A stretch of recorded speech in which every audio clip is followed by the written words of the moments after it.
Shocking new revelations have revealed that many of the UK's top universities are still reliant on Chinese students for much of their funding. I'm Miriam Cates, you're watching GBN Originals.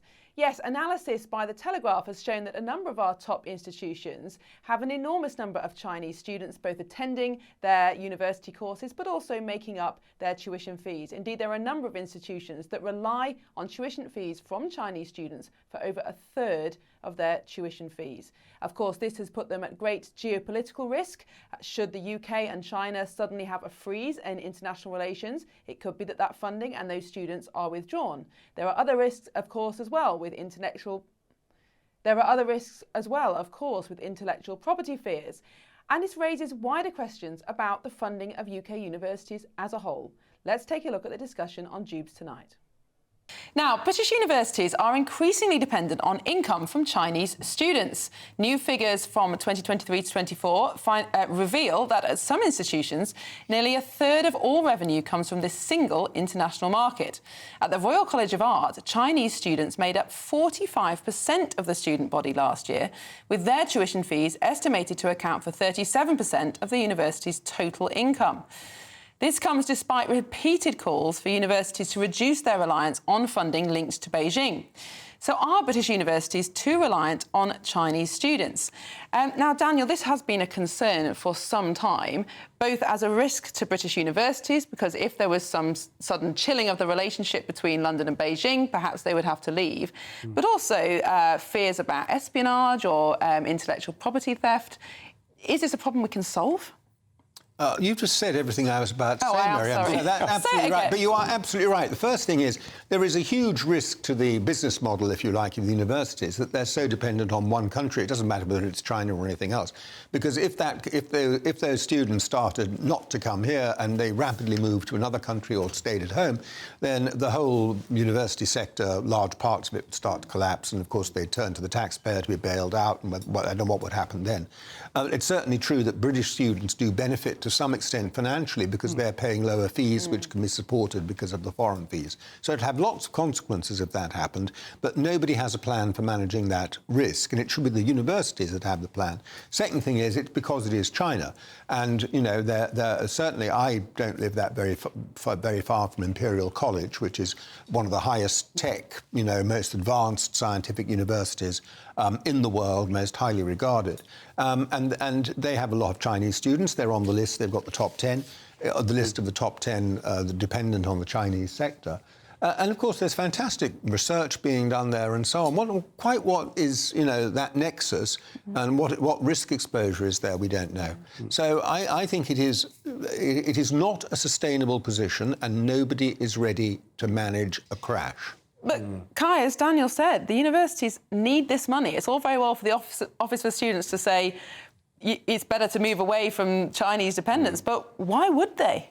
Well, yes, absolutely. And not only do universities need the money, but, as you said, students need the money too. You know, domestic students, UK students, are subsidised because of the sheer amounts that all foreign students spend on their fees. Now, I would say, actually, the university sector, regardless of China, has been dependent on foreign students for a very long time. But this does take a different flavour to it, doesn't it? Not just the foreign interference question.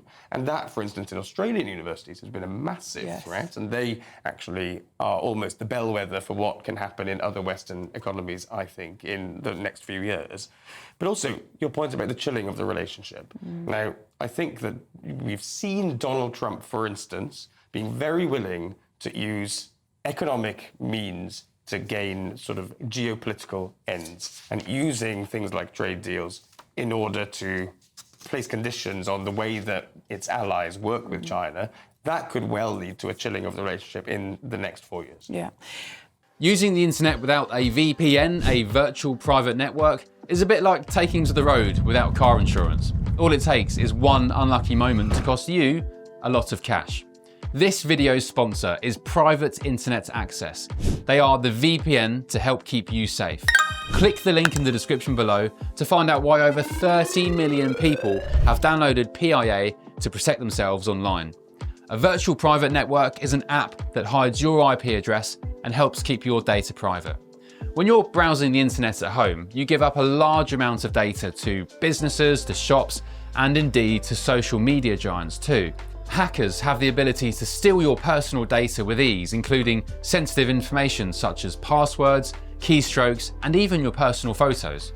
Private internet access helps protect your personal data by encrypting your internet connection to keep your data out of the hands of cybercriminals. And it's not just hackers either to be concerned about. Information can be censored too. When Canada passed their C-18 bill, social media giants decided to ban news content on their platforms. But PIA can protect your ability to consume the news and content you love.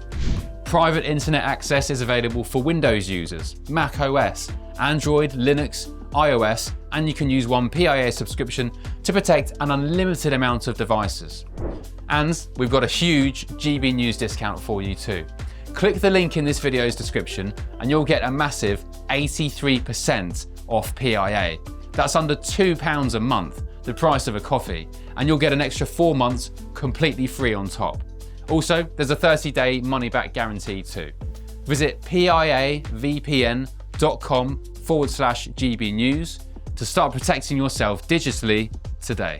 But doesn't it point to the fact that the higher education funding model is completely broken? I mean, I've got a chart here that shows how the tuition fees have, although they've been frozen by the government at a maximum level of around £9,500, because of inflation, you can see in the graph there going towards the right, the actual, the effective cost of those tuition fees, or the value of it, has gone down and down and down and down. So each year, the university gets less and less money from the student, or rather from the taxpayer through the student loan system, to provide the same education. The government's fixed the price.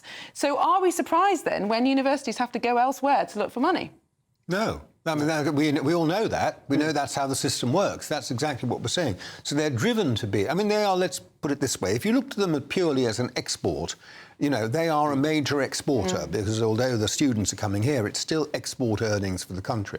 So in one sense, you could say this is a fantastic success for Britain because our universities, A, the English language, but B, the academic tradition is very highly regarded. So that's the positive side of the story. What we're discussing here is the risks. Yeah. The risks to the system, the sustainability of the system, and where the costs fall if it breaks down, in addition to the potential risks of, you know, these rather vague notions, but possible notions of espionage and so on. And it's to what extent do you want to live with the risks? But if the system breaks down, and I don't think it is really sustainable in the long term, if it breaks down, there'll be a lot of broken glass left everywhere and nobody to pick it up. That's what we're saying. We don't have solutions, Miriam. You're supposed to. You're a politician. But what is the solution? Because we've got the worst of all worlds at the moment. Yes. The universities aren't getting enough money per student.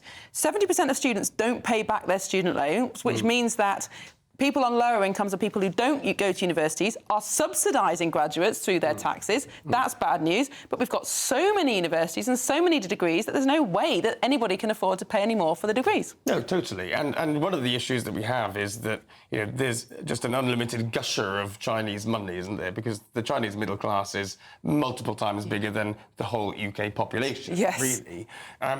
But I think, actually, we look elsewhere. We need to be building links with other countries that are developing, that are still seeing incredibly high growth rates, which China is no longer, by the way. And so looking to countries in Africa, for instance, that claimed we'll have the African century, looking to some of the still high-growing countries in Southeast Asia and trying to reach their middle classes might be a way of at least diversifying the bank of foreign students that we have, because we're not going to be able to end reliance completely. And then also keeping, we definitely need to keep some spaces for UK students. And the other thing we need to think about is whether for British students, the route to getting a degree or degree equivalent qualification has necessarily to be through 3 years, not work, you know, in a university, in a residential setting, when there are other at-home and distance learning routes that are much, much cheaper. And absolutely. Well, Terry, I think, would agree with you, because he says there are too many bad universities, too many students. We need high-quality universities, and the bad ones should go back to the polytechnic model. I completely agree. We're the only Western economy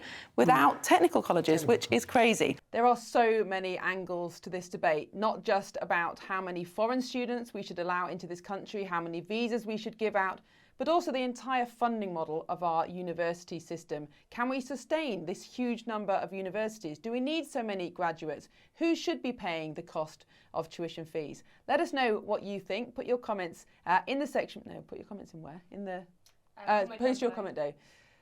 Post your comments down below, and don't forget to subscribe to our YouTube channel.